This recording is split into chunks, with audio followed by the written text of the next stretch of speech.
Well, welcome and thank you for watching. This is the London system versus Karim 850 as we're working our way up the chess.com bots ratings ladder. This is game one with Karim 850. Right below us is the template that we use to guide our opening moves utilizing the London system. And the London opens with d4. Karim responds with f5, vacating this very weak square of protection here at f7, giving rise to thoughts of moving our queen along the light square diagonal to h5 and putting pressure upon the king. Obviously, we can't do that immediately. We need to continue on with our development, which we do. Bishop to f4. Karim responds with e6, opening up these dark square diagonals for both his bishop and his queen to potentially attack our king. We have seen in previous videos how to deal with this, so that's not a big threat should he go down that path. We respond with e3. Karim moves to h5, and we'll move our knight to f3, another traditional London move.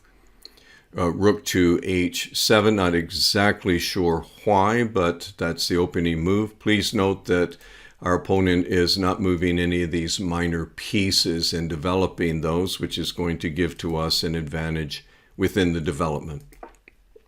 c3, a5, b knight to d2. The king moves up, though not under pressure to do so, to the e7 square. Bishop to d3, and we finish out our development, and then Karim responds with g6.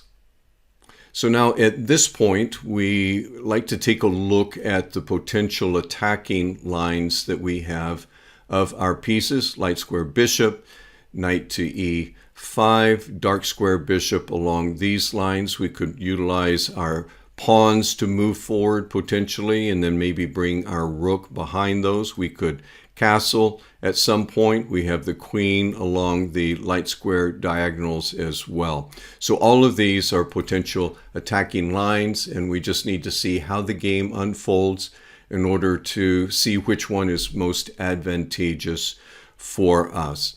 So one of the ones that I noticed, and hopefully you've noticed this as well, and that is that our dark square bishop here could come to the g5 square and pin the king to the queen. Now, obviously, that's not a pin that lasts very long because the king would immediately need to move out of position or to block this attack, this checking attack.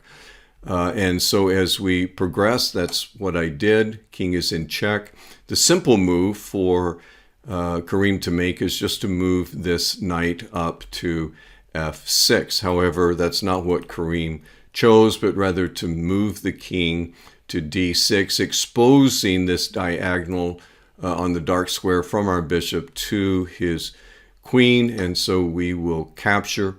I would like to leave my bishop here if at all possible to prevent the king from moving back to cover. And again, note that the king in this square is in front of all these potential pieces that could be defending the king. This is not a good position to be in. So Karim responds with b5, and immediately we should note again, no minor piece move or development, but rather another pawn move. And not only that, it is an unprotected pawn move.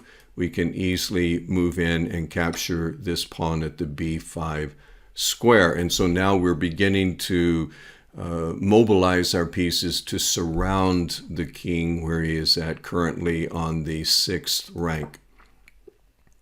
Karim responds with e5.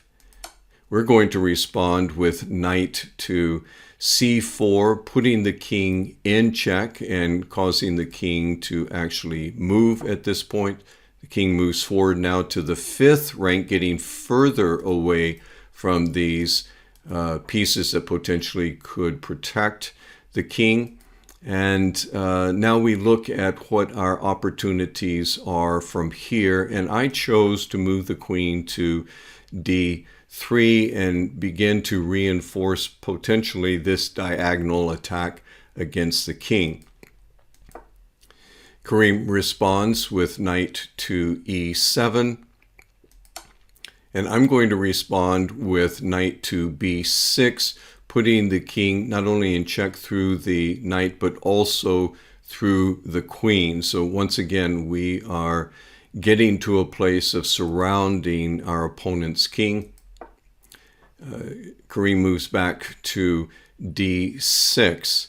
And at this point, we can see a very simple move with our pawn to take at e5 and put the king in check. That's what I chose. Once again, the king is going to have to make another move, and he does to c5.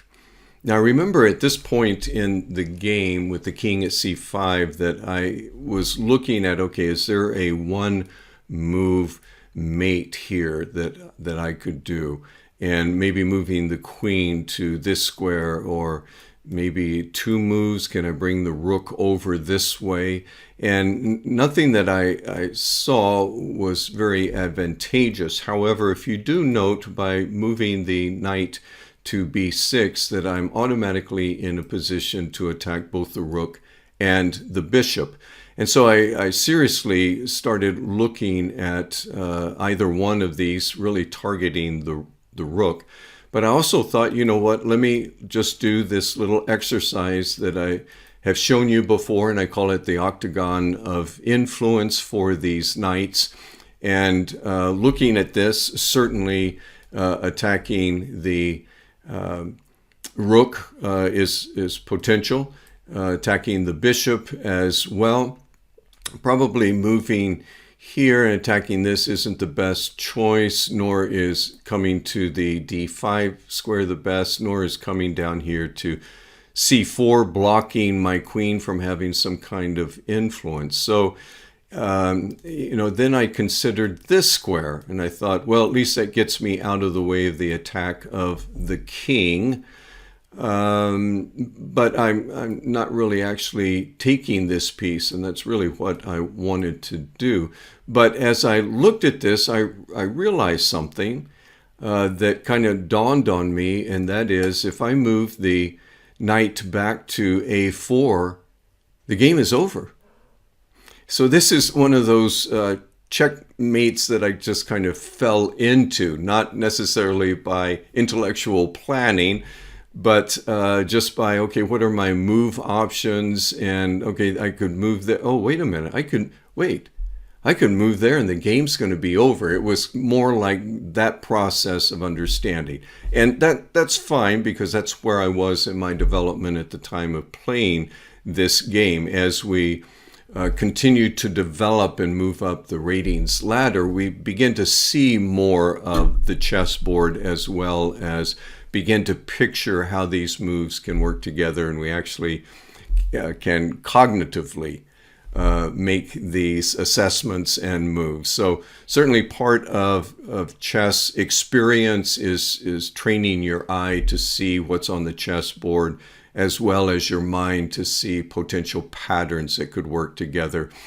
so that maybe we can move to the place of maybe seeing two moves before checkmate, or three moves, as some of these very experienced and very skilled chess players who are IMs and GMs can see these 4, 5, 6 moves ahead of time.